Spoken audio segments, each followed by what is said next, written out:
vocês, hein? Poxa, uma maratona intelectual dessa final de semana para me aparecer para aula de física no horário de verão. Que é isso? Orgulhoso. Página 16 da nossa lista 17. Sim, não é um delírio, é a lista 17 de exercício. Meu Deus. Questão 89. Fala o seguinte. Suponha um bloco de massa 2 kg inicialmente em repouso sobre um plano horizontal sem atrito. Opa! Uma força de 16 newtons é aplicada sobre o bloco conforme a figura a seguir. Então tem uma caixinha, um bloquinho, numa superfície sem atrito, que muito me agrada. E tem uma força F atuando nesta caixinha, fazendo um ângulo de 60 graus com horizontal. Ele me diz que a massa desse cara é 2 kg e que esta força vale 16 newtons. Qual é a intensidade da reação normal no plano de apoio e a aceleração do bloco? Sabendo que ele falou seno e cosseno de 60. Vamos fazer as duas coisas, né? Já que para ficar bonitinho aqui. Primeira coisa, decompor, né? Vai ter uma parcela da força que nós chamaremos de Fx. Tem uma parcela da força que nós chamamos de Fy. Se eu fosse fazer o diagrama de corpo livre deste objeto, nós saberíamos que tem um peso, tem a normal e tem agora a Fy atuando para cima.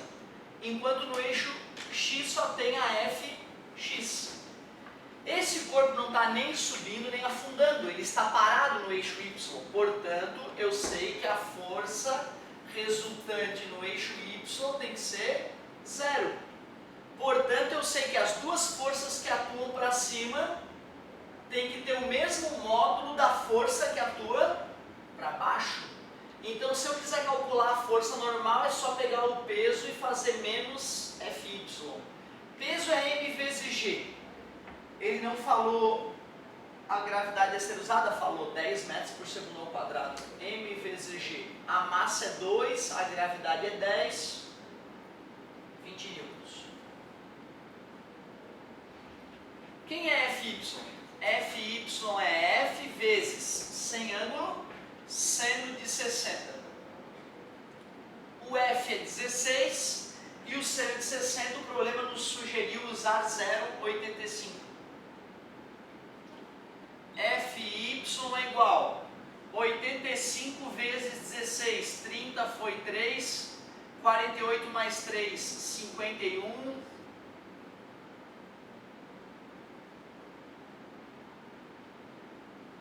Tinha duas casinhas após a vírgula, 13,6 newtons.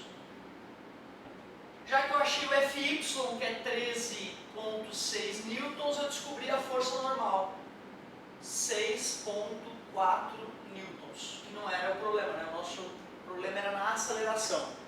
Vamos calcular a aceleração. Para calcular a aceleração de um corpo, uma das possibilidades é usar a segunda lei de Newton para massa constante. Física, meu amor! Como normal e Fy anulam o peso, a resultante é o Fx. Esse é o detalhe. A resultante é o Fx. Quem é o nosso Fx? Vamos ver. O nosso Fx é F vezes com ângulo, cosseno de 60. Fx fica, a força F é 16, cosseno de 60 é 0,5. Fx deu 8 newtons. 8 newtons. A massa do cara é 2 kg. Assim a gente calcula a aceleração que ele adquiriu. 4 metros por segundo ao quadrado. Nós tínhamos 6,4 e 4, letra A. O risco ali era a gente ter usado a força toda, né? Mas uma parcela dessa força estava sendo usada para diminuir a normal. Beleza? Ótimo pedido, muitíssimo obrigado. Fique à vontade, galerinha, fique à vontade. Obrigado, amigo. Vamos emendar mais uma aqui, hein? Vamos emendar mais uma aqui. Lista 17, página 16, vamos de 88. Vamos de 88. Falar o seguinte. Mesma ideia, hein? Página 16, lista 17. Falava o seguinte. A figura representa dois alpinistas A e B, em que B, tendo atingido o cume da montanha, puxa A por uma corda, ajudando a terminar a escalada. O alpinista A pesa cerca de 1000 newtons e está em equilíbrio na encosta da montanha, com tendência de deslizar num ponto de inclinação de 60 graus com horizontal, sendo 160, 0,837, cosseno de 60,05. Atrito de coeficiente 0,1 entre os pés de A e a rocha. No ponto B, o alpinista fixa uma corda que tem a função exclusiva de desviar a direção da corda. A componente horizontal da força que B exerce sobre o solo horizontal, na situação descrita, tem intensidade. Tu vê, né, cara? Só da descrição da situação já é tão longa que a gente se perde na brincadeira. Então, peraí. Ele colocou esse desenho, diz que aqui é 60 graus, diz que tem um alpinista A aqui nessa parte, sendo rebocado por um alpinista que está na posição B. Engraçado é que ele está inclinado para frente, né? Diz que a corda vai estar apoiada aqui num ponto P, que é só para te, né, mudar a direção da corda, e a corda então está amarrada no alpinista B e no alpinista A.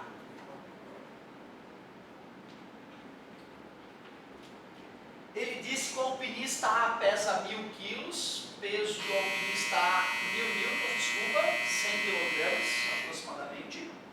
Pode ser um cara alto e magro. Ele disse que o coeficiente de atrito entre os pés de A e o plano é 0,1. E ele pergunta a componente horizontal da força que B exerce contra o solo. Ele quer saber o seguinte: qual é a força de atrito, né, que o B exerce contra o solo. Vou chamar só de FB. Ele vai empurrar, na verdade, o solo para trás, né? Certo? Ele vai tentar empurrar o solo para que ele vá para trás. E o solo, então, né, já que ele vai tender a deslizar para frente, o solo, por atrito, vai empurrar ele para trás. Eu tenho que me concentrar nesse cara, né, que está no plano inclinado. Eu tenho que me concentrar naquele sujeito que está no plano inclinado. Tu vê, né, cara, eu não fiz questão de alpinistas contigo no plano inclinado. O máximo que eu fiz foi uma caixinha. Então pronto, meu alpinista vai virar uma caixinha.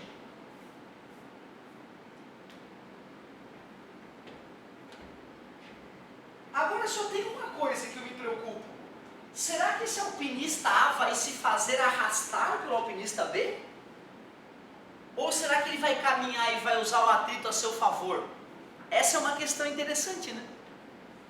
Na minha cabeça, eu tenho que usar a força de atrito a favor do movimento. Como se o alpinista A estivesse tentando se erguer. E não morreu lá e eu estou arrastando o cara, que é uma possibilidade, né? O cara desmaiou e eu estou arrastando o cara. Então tu vê, eu vou considerar o atrito como um favor do movimento, porque pelo desenho o alpinista A está se ajudando. Ele não se jogou nas cordas, né? Pelo desenho. Exatamente.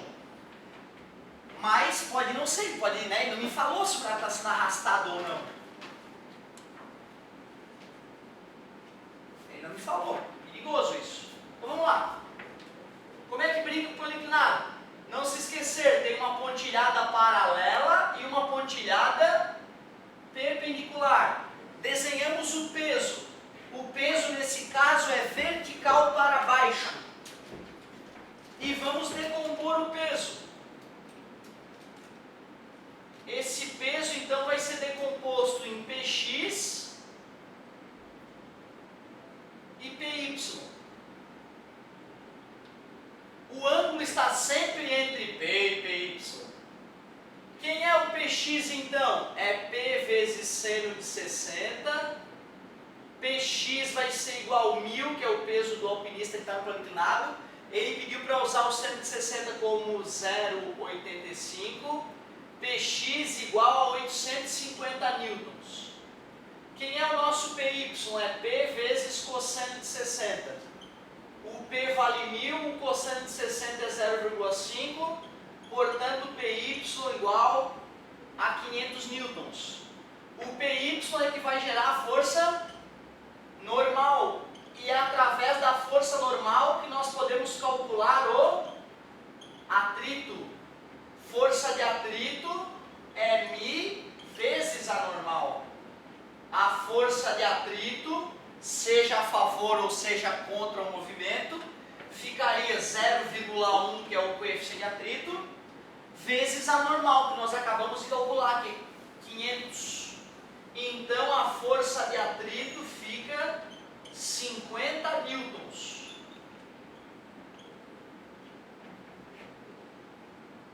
Pois então, agora que está o grande momento, né? Será que nós vamos colocar esse atrito a favor ou contrário ao movimento? Se o cara estivesse com os pés parados sendo arrastado, o atrito seria para baixo.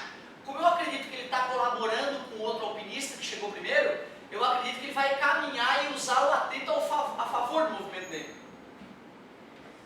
Mas é uma corda que está segurando essa brincadeira aqui, né? Tem uma corda, então tem uma outra força ainda que nós podemos chamar de força de tração, né?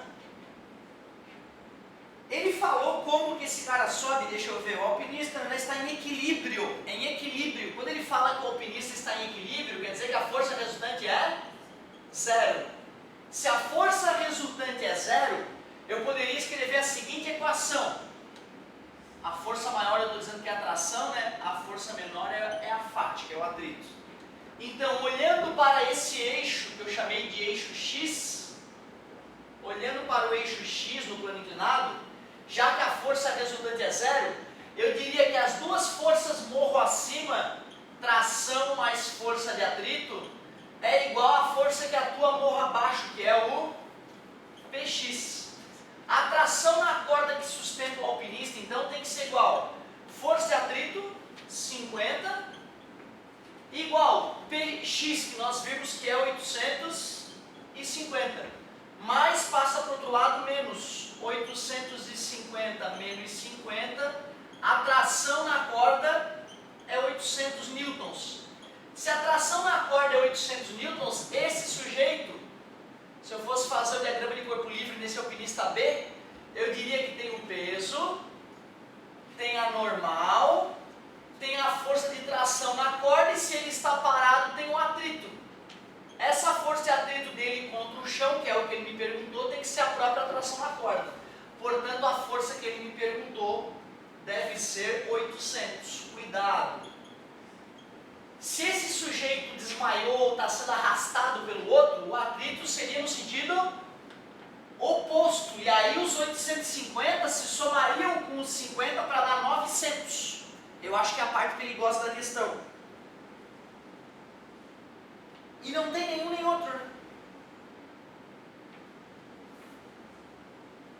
Entendi a tua dúvida. Deixa eu até ler de novo para ver se eu descubro alguma coisa anômala aqui. Opa, peraí, eu usei 0,80. Eu usei o seno da questão anterior, cara. Que perigo, né, bicho? Ô tanso! Ô cavalo! Foi mal, galerinha. Então ali é 870. Se ali é 870, aqui é 870. Mais passa menos. 870 menos 50, 820. E tu vê, né? Se não fosse 820, aí eu teria que somar 50, que seria mais, que daria 920. E tem 920 aí. Tu vê, cara, tinha a interpretação oposta. Não, vocês não receberam o gabarito ainda dessa, né? Então tu vê, nós só saberemos se a minha interpretação está adequada, de acordo com o autor fez, quando sair o gabarito. Porém, tu vê, né, cara, eu não posso admitir que o alpinista A está sendo arrastado. Não posso. A figura representa dois alpinistas A e B, em que B, tendo atingido o cume da montanha, puxa A por uma corda, ajudando-o a terminar a escalada. Tá ali, ó. Agora estou bem confiante, nós fizemos certo. Se tu vê, se o cara muda aquela frasezinha, muda a interpretação. Ótimo pedido, hein, garoto? Ótimo pedido. Revisamos um monte de coisa interessante aí. Vamos que vamos, fiquem à vontade.